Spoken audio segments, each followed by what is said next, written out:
एक बार फिर से तनाव बढ़ गया है। रूस की सेना ने हाइपरसोनिक बैलिस्टिक मिसाइल ओरेश्निक से पश्चिमी यूक्रेन को निशाना बनाया।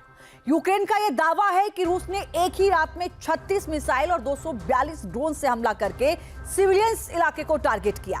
क्या रूस का यह ताजा एक्शन सुपर पावर अमेरिका को जवाब है? देखिए रिपोर्ट।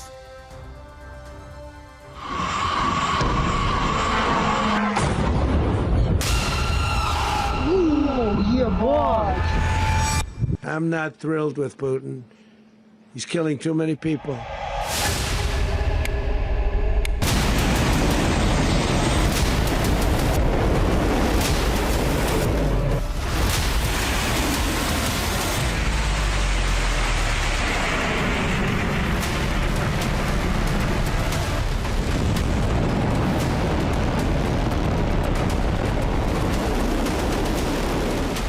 रूस की हाइपरसोनिक बैलिस्टिक मिसाइल ओरेश्निक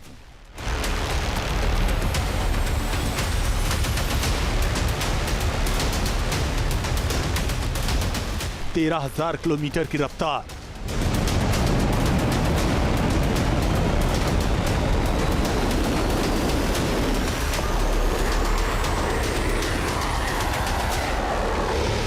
चार 4,000 डिग्री वाली गर्मी और विध्वंसक वार।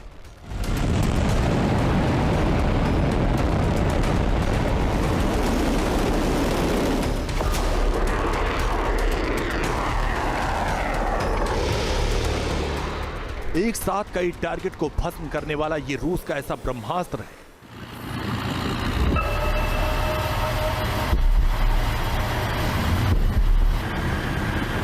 जिससे यूक्रेन तो क्या अमेरिका और नेटो तक खौफ में रहते हैं। और इसी ओरेश्निक वाले ब्रह्मास्त्र को आखिरकार रूस ने यूक्रेन पर चला ही दिया।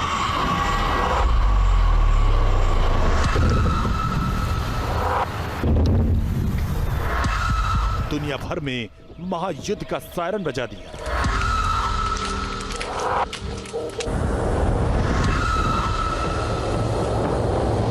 साथ ही साथ दुनिया के सबसे बड़े सैन्य गठबंधन को टेंशन में डाल दिया कि अब आगे न जाने क्या होगा।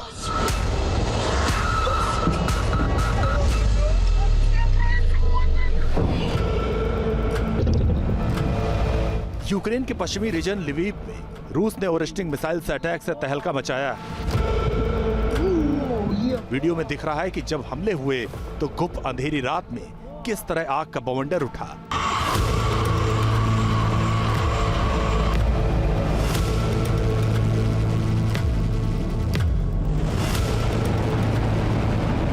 रूस के इस ब्रह्मास्त्र के बारे में कहा जाता है कि ये जहां अटैक करता है वहां सब कुछ भस्म हो जाता है।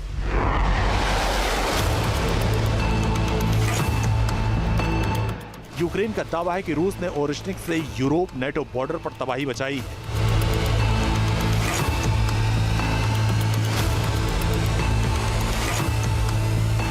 ज़ेलेंस्की ने पोस्ट किया कि यूक्रेन के साथ साथ यूरोपीय संघ और नेटो को सीधा चैलेंज है। तो क्या वाकई ओरेश्निक की एंट्री ने यूक्रेन युद्ध को ट्रिगर कर दिया? रूस का दावा है कि उसने राष्ट्रपति पुतिन के वल्दाई रेजिडेंस पर हुए ड्रोन हमले का बदला लिया, लेकिन इस हमले ने सुपर पावर अमेरिका को रूस ने सीधे सीधे चैलेंज किया।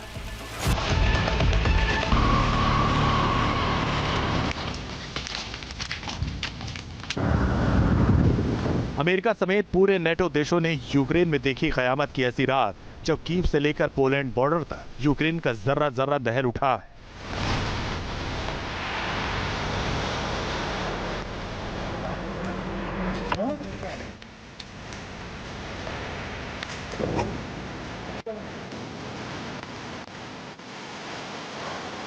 आसमान से विनाशक बमों की बारिश होती रही और दुनिया का सबसे बड़ा सैन्य गठबंधन नेटो भी हाथ मसलता रहा।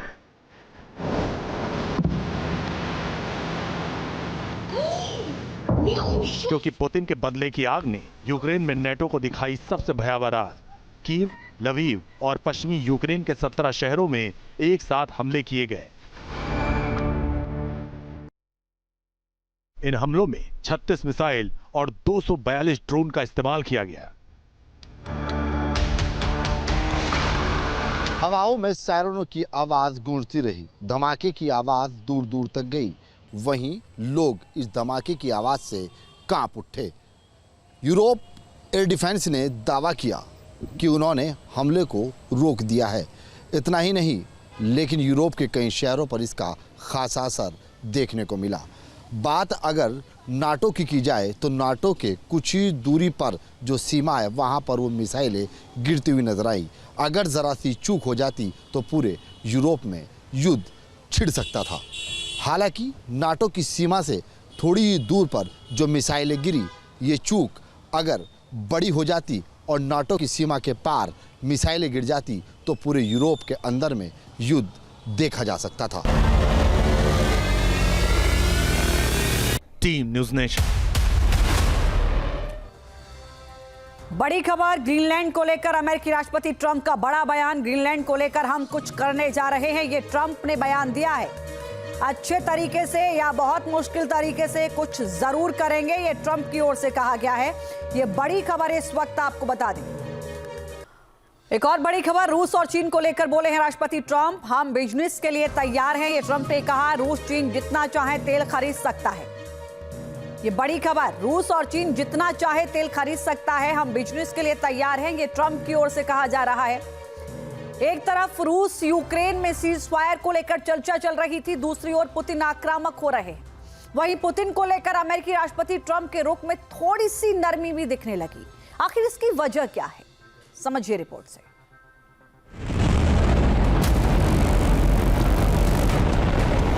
यूक्रेन चल रहा है, यूरोप तप रहा है। अटलांटिक महासागर में एक और संकट उभर रहा है।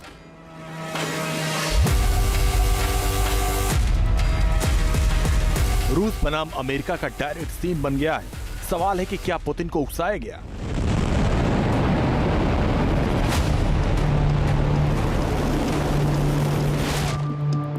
कहां तो यूक्रेन में सीज फायर के रास्ते तलाशे जा रहे थे और अब तो युद्ध के आगे महायुद्ध का सायरन बजने लगा है।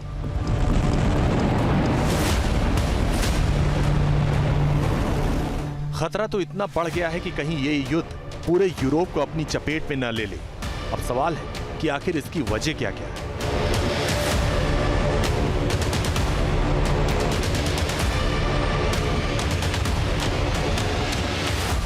वो 29 दिसंबर 2025 की तारीख थी जब पहली बार युद्ध की आग राष्ट्रपति पुतिन के वल्दाई रेजिडेंस तक पहुंच गई थी।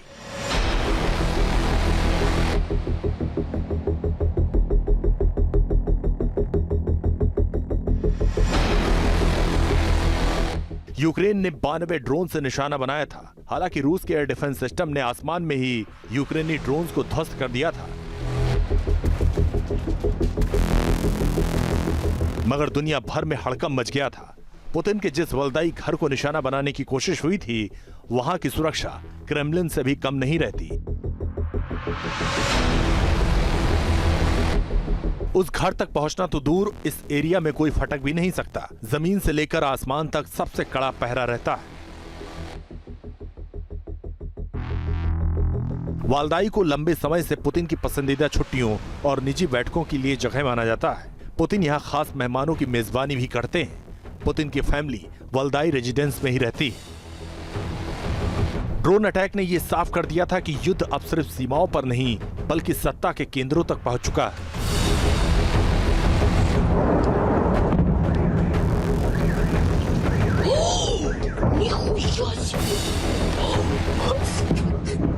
यूक्रेन में रूस के महाविस्फोटक प्रहार से आखिरकार अमेरिका के सुर नरम पड़ गए। अमेरिका ने ऐलान किया है कि वो ऑयल शिप पर पकड़े गए जवानों को छोड़ देगा, जिसे अटलांटिक महासागर में अमेरिकी कोस्ट गार्ड ने ऑपरेशन के दौरान पकड़ा था। 8 जनवरी को सामने आए इस वीडियो ने दुनिया भर में तहलका मचा दिया था। अमेरिकी कोस्ट गार्ड ने स्पेशल ऑपरेशन के तहत उस जहाज पर कब्जा जमाया था जिस पर रूस का झंडा लगा हुआ था। आइसलैंड के तट से करीब 200 किलोमीटर दक्षिण में अमेरिकी कोस्ट गार्ड और नेवी ने हफ्तों तक इस जहाज का पीछा करने के बाद इसे अपने कब्जे में लिया था।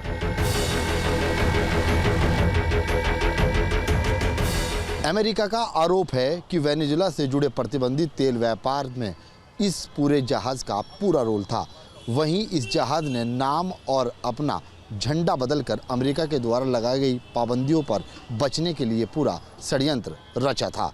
ऐसे में कई सवाल खड़े होते हैं। हालांकि अमेरिका अब लगातार वेनेजुएला के ऊपर आरोप लगाता हुआ नजर आ रहा है। इस जहाज़ ने नाम और झंडा दोनों बदलकर अमेरिका की आंखों में धूल झोंकने की भी कोशिश की है, क्योंकि अमेरिका के द्वारा जो पाबंदियां लगाई गई हैं उनसे कैसे धूल झोंककर बदला नाम और झंडा, ये अपने आप में संकेत दे रहा है।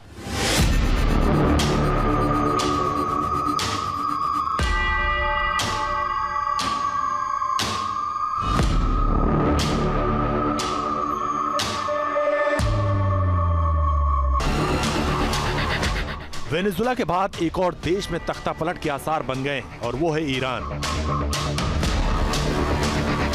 ईरान रूस का ट्रेड और स्ट्रेटेजिक पार्टनर है। ईरान इस वक्त बड़े ही नाजुक दौर से गुजर रहा है। महाविद्रोह की आग की चपेट में पूरा ईरान है और खामनेई राज के खिलाफ हुंकार भरी जा रही है। ईरान की सरकार इस बगावत के पीछे अमेरिका और इजराइल को कसूरवार मानती है और ये रूस के लिए भी चैलेंजिंग है कि ईरान में तख्ता पलट को किसी भी हालात में रोका जाए। इसलिए पुतिन ने प्लान ईरान को एक्टिवेट कर दिया है। साथ ही साथ पश्चिमी देशों की पब्लिक को बता रहे हैं कि अस्थिरता से सबसे ज्यादा नुकसान आम पब्लिक का ही है। दुनिया में मची उथल पुथल बड़े खतरे की घंटी बजा रही है। वर्चस्व की ये लड़ाई कहां जाकर रुकेगी ये तो साफ नहीं, मगर हर दिन नया वॉर फ्रंट जरूर खुल रहा है। Team news nation. नाटो को लेकर भी अमेरिकी राष्ट्रपति ट्रंप का बड़ा बयान सामने आया। ट्रंप कह रहे हैं कि मैंने नाटो को बचाया है, अगर मैं नहीं होता तो नाटो नहीं होता। राष्ट्रपति ट्रंप का यह बड़ा बयान सामने आया। वो कह रहे हैं कि अगर मैं नहीं होता तो नाटो नहीं होता।